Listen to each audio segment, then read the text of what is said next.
Ito ang Subscribers Hilakbot Stories.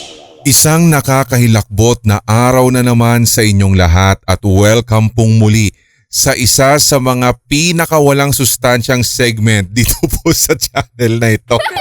Ito po ang Subscribers Hilakbot Stories. Tatlong kwento na naman ang akin pong ibabahagi sa inyo. Mula na naman ito sa Sindak Stories 2008@gmail.com. Mga regular listeners, silent listeners, channel members, maraming salamat po sa pakikinig at panonood ng video nating ito. Ang mga kwentong tampok for this July episode, July 12 to be exact, ikalawang linggo sa buwan ng Hulyo, ay kina Fairly, si Mr. Yosa at kay Julia.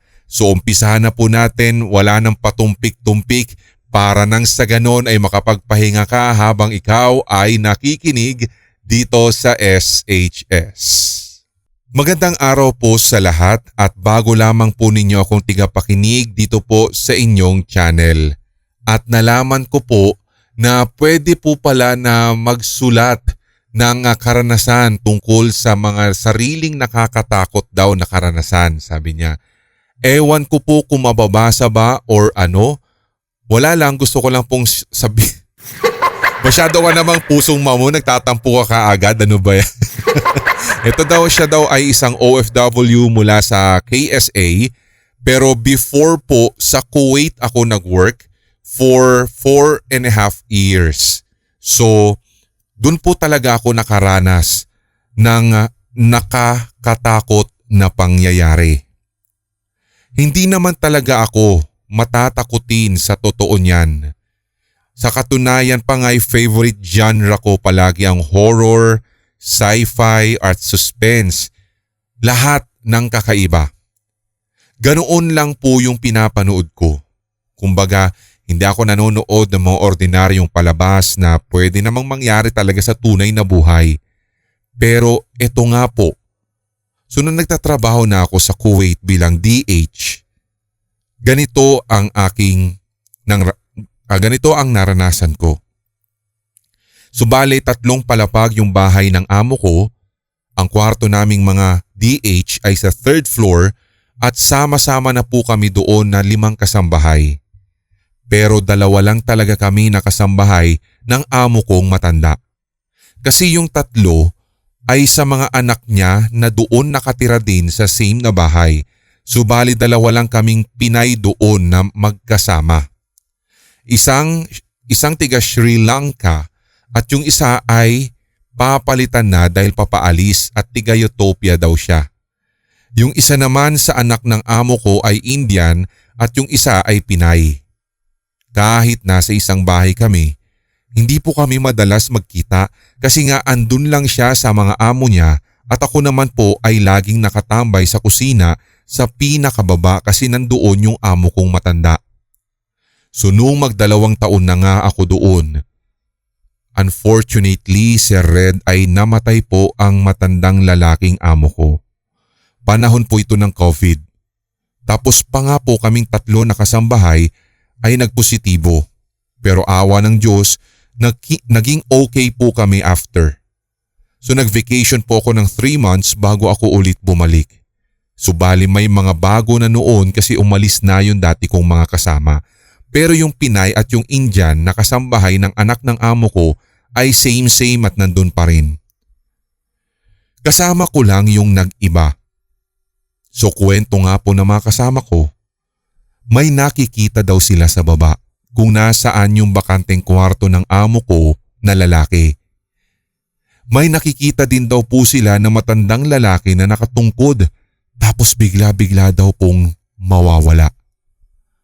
Pagkatapos nito ay may naririnig din daw po silang tunog ng kahoy, yun bang parang ang tungkod na tumutunog sa sahig. Pero hindi nila kilala yung amo kong lalaki, Sir Red, kasi nga hindi na po nila naaabutan. Kaya syempre, nung una nilang kwento sa akin, medyo natakot ako pero inisip ko na, baka sigurang na lalaki yun. Yun po kasi ang tawag ko doon.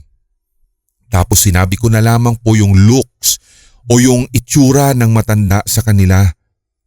Sabi nung mga nakakakita, ganun daw po, parang ganun daw po sa description ko yung nakikita nila doon. Hindi ko alam kung totoo kasi hindi ko naman po nakikita talaga, Sir Red, yung nakikita nila. Kaya sabi ko, bakit sa inyo nagpaparamdam? Bakit sa akin na matagal na dito? Ako pa nga nag-aasikaso sa kanya eh. Hindi nagpaparamdam sa akin yun. Wala talaga, Sir Red. Kung tutuusin lamang, masama ang ugali ng mga amo ko na yon. Natitiis ko lang at nasanay na lang din ako kaya tumagal ako sa kanila. Ito namang susunod ay sarili kong experience kasi ako lang talaga ang palaging nahuhuli na matulog sa aming lahat. Puyaters ngani, sabi niya. Yun po ang pinakatulog ko talaga doon, Sir Red, ay 4 a.m. tas gigising na ako ng 9. So pakinggan nyo ito guys ha. Kwento din sa akin ng mga nauna doon na Sri Lankan at tiga Utopia. May nararamdaman daw sila doon na parang masamang elemento. Hindi ko lang maintindihan yung iba nilang sabi-sabi kasi nga po Arabic po at hindi naman ako ganoon kagaling na mag-Arabic. So may nakikita daw po sila doon na maitim na babae at malaki ang mga mata. Dilat na dilat ang mga ito tapos kulot pero sabog ang itim na buhok daw nito. Pero syempre, kwento nila yun. Ewan ko. Pero ito talaga yung sa akin. Simula nang tumira ako dun, kahit subukan ko, uumpisahan ko pa lang na manood ng movie. Hindi ko alam pero talagang natatakot ako. One time nang nanonood po ako doon ay nagulat ako dahil bigla pong bumukas yung pinto sa kwarto namin at kami lang kasi sa 3rd floor at ang mga amo ko ay hindi naman po talaga umaakyat doon. Bigla na lang bumubukas ang pinto, hindi po talaga ako tumatayo at hindi ko talaga yun sinasara. Basta't wala lang. Ang iniisip ko lang talaga noon, Sir Red, ay matapos ko yung pinapanood ko at nang sa ganun ay antukin ako at nang makapagtrabaho. Hanggang sa inulit-ulit, bumubukas, sara ulit. Natakot talaga ako hanggang sa napagdesisyonan ko na isara na lang talaga at natulog na ako at hindi ko na tinapos ang aking pinapanood. Talagang iba na yung nangyayari. Hindi lamang po kasi minsan ito pero madalas kapag ako ay nag-iisa na at hindi na po maingay ang bahay. Naroroon din na talagang nakaranas po ako ng pagkabangungot at talagang gustong-gusto kong humingi ng tulong sa pamamagitan ng pagsisisigaw pero hindi ko magawa. Totoo pala yung sinasabi nila na alam mong gising ka pero hindi ka makagalaw. Alam mo na aware ka sa nangyayari sa paligid, conscious ka pero ang pakiramdam mo ay wala kang magagawa. Basta ang sama talaga ng vibes na iyon, Sir Red, lalong-lalo na sa bahay. At sa susunod ko na lamang po ikikwento yung iba ko pang naranasan dito.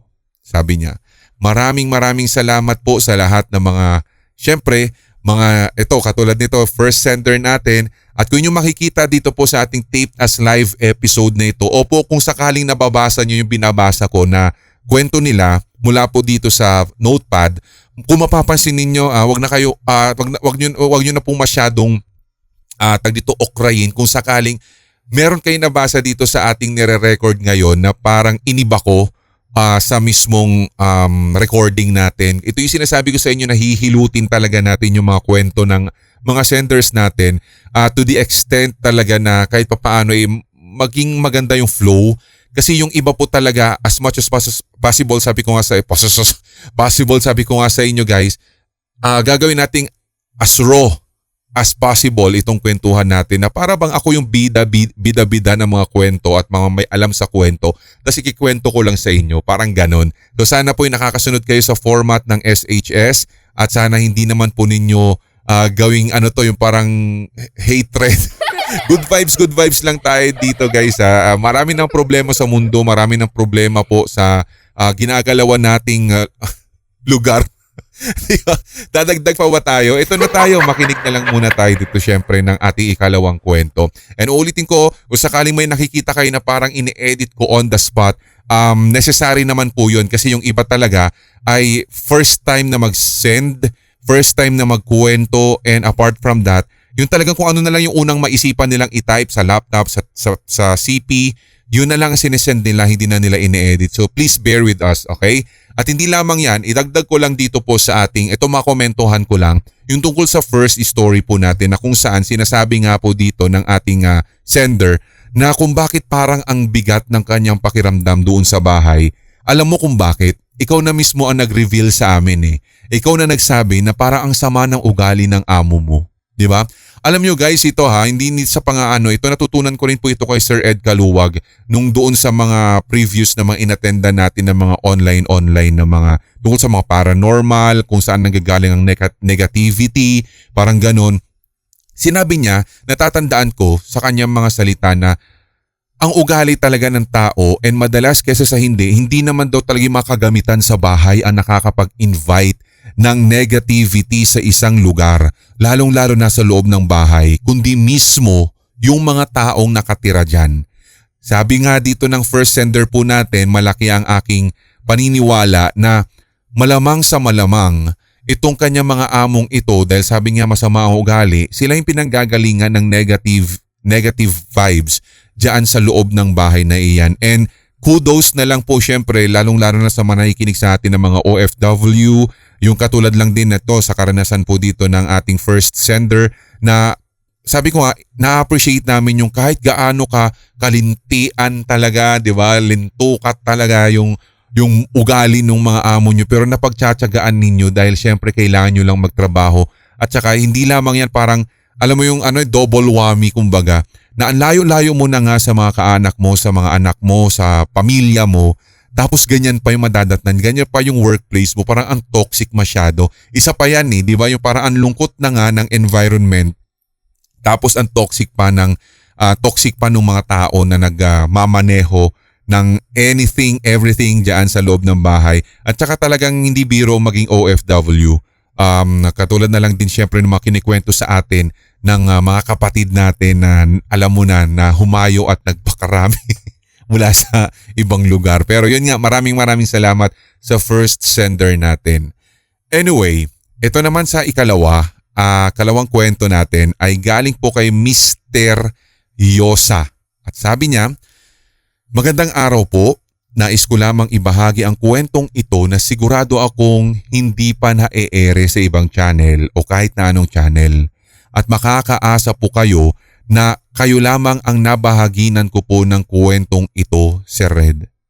Hindi ito ang aking personal na karanasan kaya masasabi natin na maaaring totoo o hindi pero ganun pa man ay nais kong maipadinig sa inyo.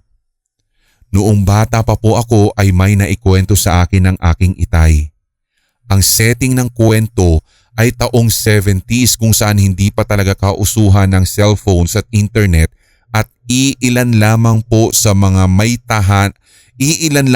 ang may TV sa kanilang mga tahanan. So the story goes like this. Sa aming probinsya ay may malalayong lugar na halos bundok na at ang mga tirahan ay malalayo din po sa mismong kalsada. Ang karamihan sa transportasyon noon ay kalabaw lalo na sa mga liblib na lugar.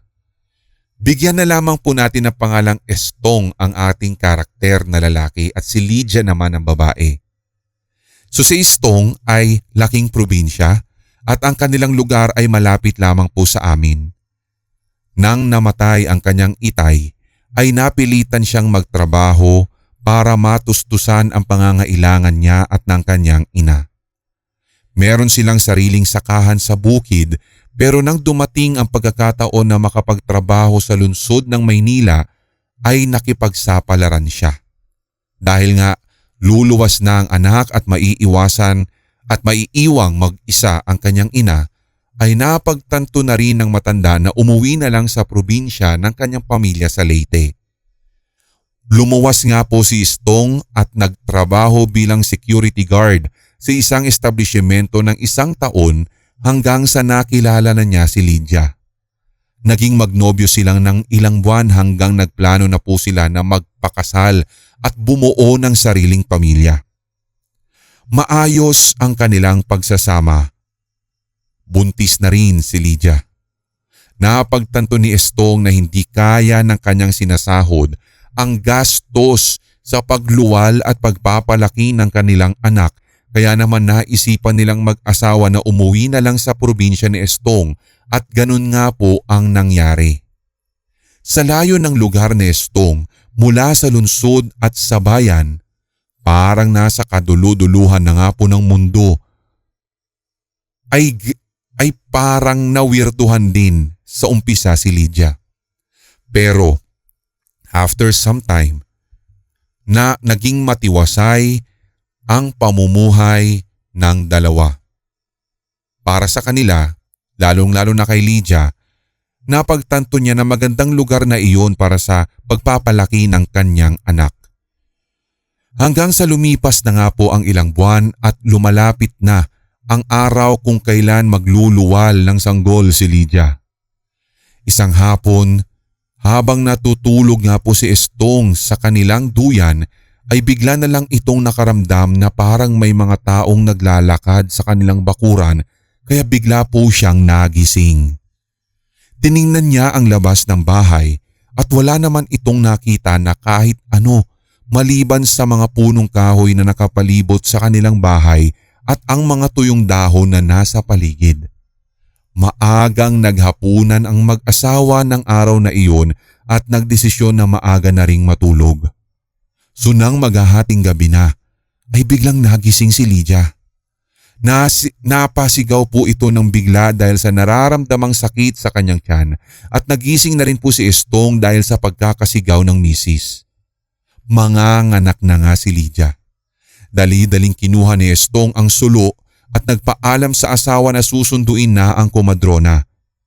Lumabas si Stong at ikinandado nito ang pintuan mula sa labas at dali-dali itong lumakad papalayo hanggang sa hindi na maaninag ni Lydia ang liwanag ng sulo ng asawa. Sa loob ng bahay, halos mapasigaw na si Lydia sa sakit na nararamdaman. Tiniis na lamang niya ito at itinitikom na lang ang bibig dahil ang bilin ng asawa ay huwag itong mag-iingay ng kahit na anong tunog habang hindi pa nga siya nakakabalik. So halos 30 minuto nawala sa tabi ang asawa at hindi pa ito nakakabalik. Hindi na natiis ni Lydia ang sakit kaya talagang inilabas niya na ang sigaw na kanina pa niya tinitimpi. Habang hinihimas po niya ang kanyang tiyan, may narinig po siyang parang lagasak na mga dahon sa labas ng bahay. Parang ang bigat ng isang tao ang naglilikha po o lumilikha ng tunog sa mga tinatapakang dahon. Sa pandinig ni Lydia, ang mga ito ay parang naglalakad sa labas kaya tinawag niya sa pag-aakalang ito na ang kanyang asawa. Pero nainis na lamang siya nang hindi pa rin sumasagot ang asawa. Inulit niya ang pagtawag sa malakas na boses sa pag-aakalang hindi siya napansin sa umpisa ng asawa. Pero kinilabutan siya nang marinig ang isang lagasak ng paa ay nadagdagan pa ng marami. Sa kanyang pagbibilang ay parang 3 na ang palibot-libot sa kanilang bahay. Maya-maya ay bumilis na nga po ang paglalakad ng 3 nilalang sa labas at nagsimula na itong maglabas ng tunog. Yung tunog niya, Sir Red, ay parang gano'n. Hindi, para daw baboy ramo na nag-iingay-ingay at nag-aagawan sa pwesto. Tumindi ang takot ni Lydia. Hindi niya alam ang gagawin at iniisip niya na sana'y dumating na ang mister. Nagpatuloy sa pagtakbo ang mga nilalang sa labas ng bahay at nagbabadya na nga na pasukin ang kanilang bahay. Ayan, sabi niya dito, alam ko na po Sir Red kung ano ang nasa isipan ng mga listeners natin ngayong gabi. Basta't ang nangyari, successful naman daw po niya na naipanganak ang kanyang sanggol. So, sa laki ng pagtataka din daw niya, paano din daw po na hindi na nakalapit ang mga nilalang na kanina ay nadidinig niya na palibot-libot sa bahay nung oras na dumating na ang asawa niya at ang kumadrona. So yun ang sinasabi niya dito ha. Kung ano man yung kapangyarihan daw ng kumadronang iyan, yan ay hanggang sa ngayon misteryoso sa kanya. So sana'y nasusundan po ninyo guys ang ating kwentuhan ngayong gabing ito. And I guess alam na ninyo yung, sabi ko sa inyo itong kung saan hahantong yung kwento, at alam na alam din ng ating sender syempre na all about aswang. Pero tingnan natin sa pagkumpleto natin ng kanyang kwento sa ating isang compilation o isang regular episode para syempre dito sa SHS. Third and last story naman na tayo, and by this time galing po kay Julia, sabi niya dito, ang kwentong ito. Third story ay galing kay Julia, and hopefully ay hindi na daw makat muli ang kanyang shinare na story kasi nga yung una ay nakat, so parang ang ginawa niya dun sa picture, in-screenshot na lang niya and then transfer ito ng ating mga admins. So ito ang sabi niya. Ang ibabahagi ko pong kwento sa inyo ay noong taon na unang linggo ng 2019 ng December. Okay, first week ng December 2019, yun na lang. Para mas malinaw. So ito yung panahon na naki-overnight ako sa boarding house ng kaibigan ko.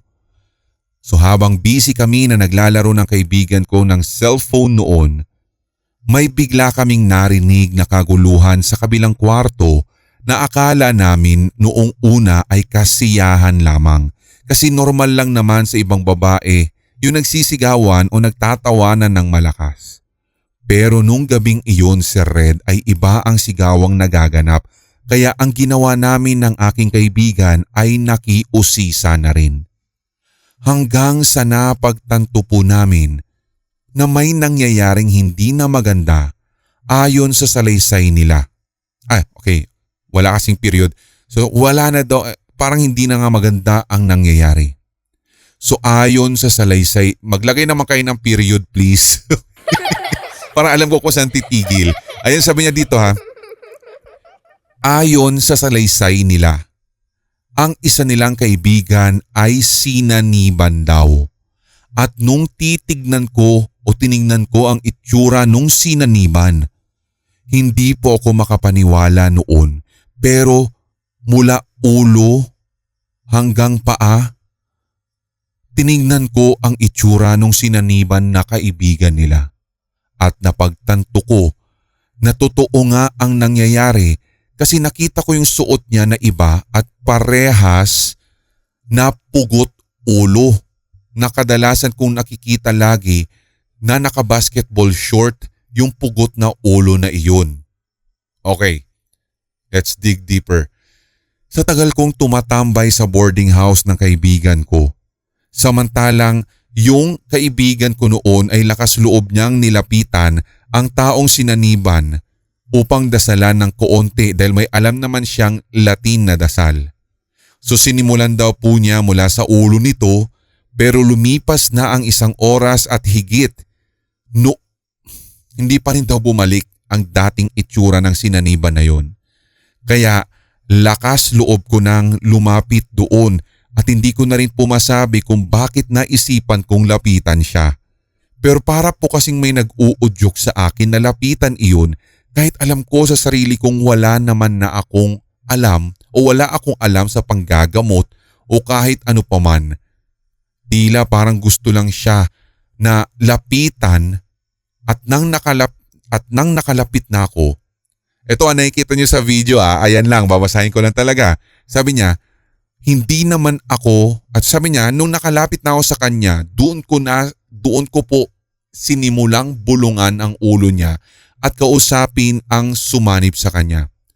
Hindi naman ako nabigo nung panahong iyon dahil tila bumalik sa dati ang itsura nung mukha nung taong sinaniban.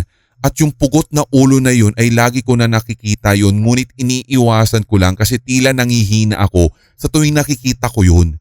Kasi parang niya akong kinakausap, sabi niya dito. So parang, okay, so saan nahahantong ang istoryang ito ng ating sender na si Julia? So kailangan ko pa atang aralin ito guys kasi parang ang nangyayari, parang may ulong pugot, parang ganon. So parang yung ulong pugot na nakikita niya sa basketball court daw, parang yun yung nakita niya na parang nag-reflect sa muka nung taong sinasaniban nung time na yun. Parang ganon. So malamang sa malamang ang kanyang iniisip ng sender natin na ito guys, yun hindi kaya yung parang yung nandoon na nakikita niyang entity na parang pugot ulo daw sa basketball court, hindi kaya ito yung sumanib dito sa kasi hindi rin kasi niya dinescribe ng maigi kung ano yung nakita niyang itsura. Kasi sabi niya tiningnan lang daw niya mula ulo hanggang paa. 'Di ba? O mula ulo mukhang paa. Hindi mukhang naguluhan na confused at sabi niya dito parang ano ba yun yung dinasalan yung ulo kahit wala naman daw po siyang alam na paraan or way ng panggagamot or pagpapalabas ng mga espiritong ligaw, parang ganon. Di ba yung mga inalihan ng mga masasamang espiritu, something like that. So parang kailangan kong aralin kung saan tutungo yung flow ng kanyang story. But somehow, nakumpleto natin yung pinakagitna at sa tingin ko naman, naging maayos o kaya sabi niya bumalik naman sa dati at parang yung mukha nung dating yung sinaniban bumalik nga daw po yung totoo na itsura niya na. Parang ganun. So, definitely, parang katulad na lang din sa mga exorcism na mga film na nagbabago yung mukha para sinisira nung demonyo, nung evil spirit na sumasanib, sinisira niya ang katawan ng sinasaniban niya. Pero buti na lang dito sa kwentong ito, totoo man o hindi, naniniwala man kayo o sa hindi, ang importante dito ay na palayas nila yung sumanib daw dito, sabi niya. So yun. But anyway, maraming salamat sa effort na ito. Siyempre, kailangan ko rin i-commend yung effort dito ni Julia kasi talagang ginawa niyang JPEG.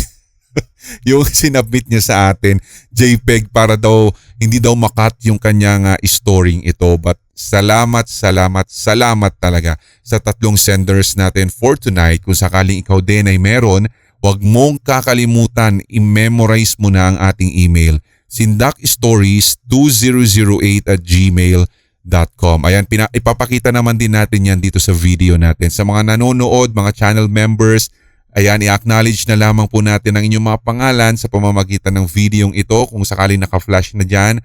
At mga silent listeners, mga silencers kung tawagin, mga regular listeners po natin, thank you sa palagiang pakikinig dito po sa Hilakbot. Anuman ang ating ipinipresenta sa inyo dito po sa channel na ito.